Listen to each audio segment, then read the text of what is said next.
आज कक्षा 10 का हम लोग फिजिक्स चालू किए हैं, भौतिकी चालू किए हैं। जिस चैप्टर का नाम क्या है? प्रकाश का परावर्तन। अंग्रेजी में बोलते हैं रिफ्लेक्शन ऑफ लाइट। क्या बोलते हैं? Reflection of light. मतलब प्रकाश का टकरा के लौटना ही प्रकाश का परावर्तन है। जब प्रकाश की परावर्तन की बात करेंगे तो पहले हम प्रकाश को जानेंगे, प्रकाश होता क्या है। तो जब प्रकाश की बात कर रहे हैं, प्रकाश क्या होता है?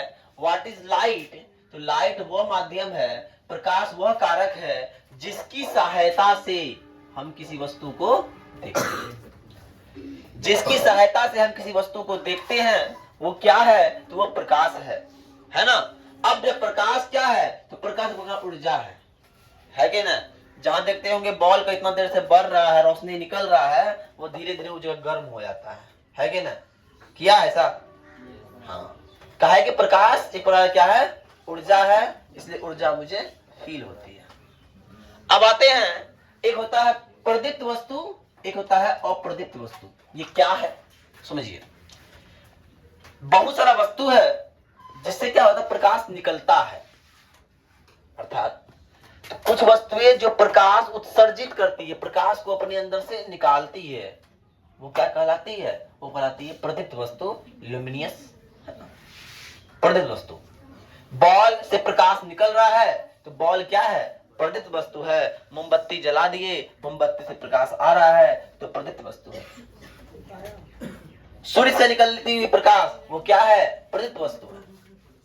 मतलब जो अपने अंदर से प्रकाश को उत्सर्जित कर दे वो क्या है? प्रदीप्त वस्तु। लेकिन अप्रदीप्त वस्तु वो है जो अपने अंदर से प्रकाश उत्सर्जित नहीं करती है। लकड़ी, लोहा और चांद। अब बोले सर रात में चांद चमकता है, तो मेरा मन में एक विचार आया कि नहीं आया कि चांद सर अप्रदीप्त क्यों है? चांद प्रदीप्त क्यों नहीं है? चांद से भी तो रोशनी निकलती है रात में। चांदनी रात में पूरा रोशनी रहता है, पता है। लेकिन चांद से कभी भी रोशनी नहीं निकलती है। चांद जस्ट लाइक ए मिरर। चांद क्या है? सुनो पहले, चांद का आईना है। उधर से सूरज का रोशनी जब चांद में पड़ता है ना तो तुम्हारी आंखों तक पड़ता है तो वो चांद दिखता है। कभी चांद बड़ा, कभी छोटा, कभी पूरा बड़ा, कभी आधा दिखता है। दिखता है कि नहीं?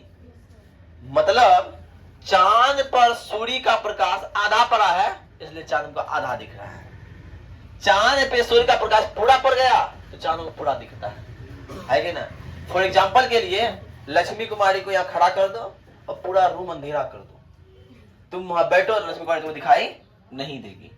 लेकिन एक टॉर्च लो, इसका सिर्फ मुंह पे मारो टॉर्च, वहां से मारो फॉक्स तो मुंह पे, मुंह ही दिखेगा, खाली पूरा बॉडी नहीं दिखेगा। अब पैर पे मारो, सिर्फ पैर दिखेगा, मुंह नहीं दिखेगा। वही फंडामेंटल यहाँ हो रहा है। कोई दिक्कत? अब आते हैं तो प्रकाश की जब बात करें तो प्रकाश से कुछ निकलता है जिसको प्रकाश की किरण कहते हैं। तो किसी प्रदीप्त वस्तु से सभी दिशाओं में जाने वाली सरल रेखीय प्रकाश को प्रकाश की किरण कहते हैं। क्या बोलते हैं? प्रकाश की किरण कहते हैं। सरल रेखीय प्रकाश की किरण कहते हैं। रेज बोलता है इसको अंग्रेजी में, रे है ना, किरण। अब किरण क्या होता है? तो प्रकाश प्रदीप्त वस्तु से जो प्रकाश निकलता है सरल रेखा में उसे क्या बोलते हैं? किरण कहते हैं। अब जब किरण पता है तो हमें किरण पुंज जानना होगा। तो किरण पुंज क्या होता है सर? तो किरण पुंज होता है किरणों के समूह को किरण पुंज कहते हैं। जब बहुत सारा किरण एक साथ होता है तो क्या बोलते हैं? किरण पुंज। क्या बोलते हैं रे? किरण पुंज कहते हैं। तो सर ये तीन प्रकार, कितने प्रकार के? तीन प्रकार के, अपसारी, समांतर और अभिसारी। अपसारी, समांतर और अभिसारी। अपसारी किरण पुंज क्या है? किरणों का वह समूह जो किसी बिंदु स्रोत से निकलकर फैलती चली जाती है। यहां से निकला, टॉर्च देखना, यहां से निकलता है और ऐसे फैलता है क्या ना। तो ऐसे प्रकार से किरण पुंज को क्या बोलते हैं? अपसारी किरण पुंज कहते हैं। अब हम बताते हैं उसके समांतर अभिसारी बता रहे हैं, ठीक है। अब क्या बोलते हैं? हमने कहा कि अपसारी किरण पुंज हो गया। अब समांतर किरण पुंज क्या होता है?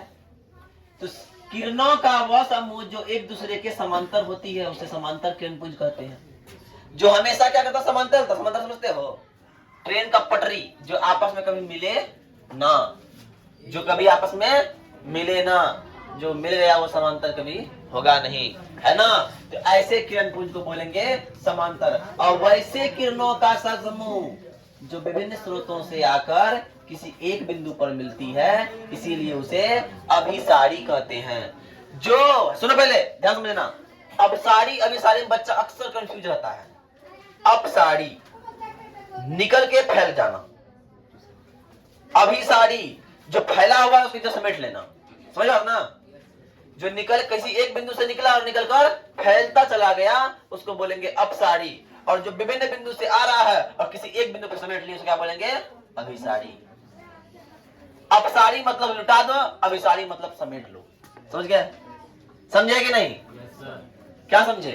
अपसारी मतलब लुटा दो, अभिसारी मतलब समेट लो। जो पैसा लुटाता है शादी में वो अभिसारी है, और जो पैसा चुनने आता है वो सॉरी, जो पैसा लुटाता है वो अपसारी है, जो पैसा चुनने आता है वो अभिसारी है।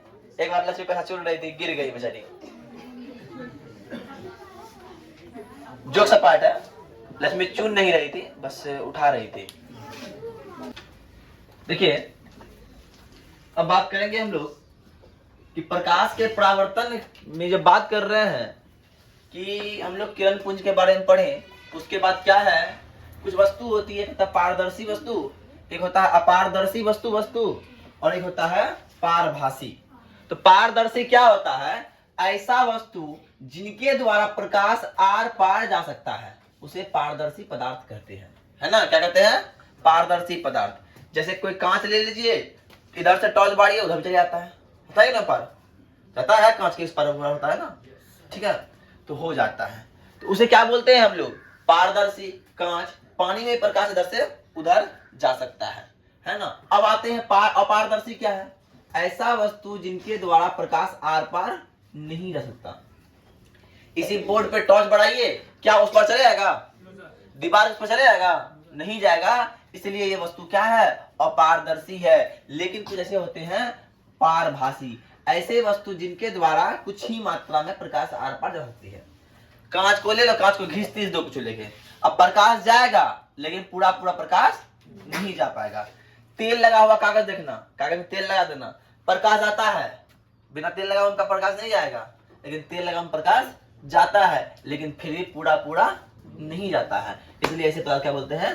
पारभासी पदार्थ कहते हैं। कोई दिक्कत?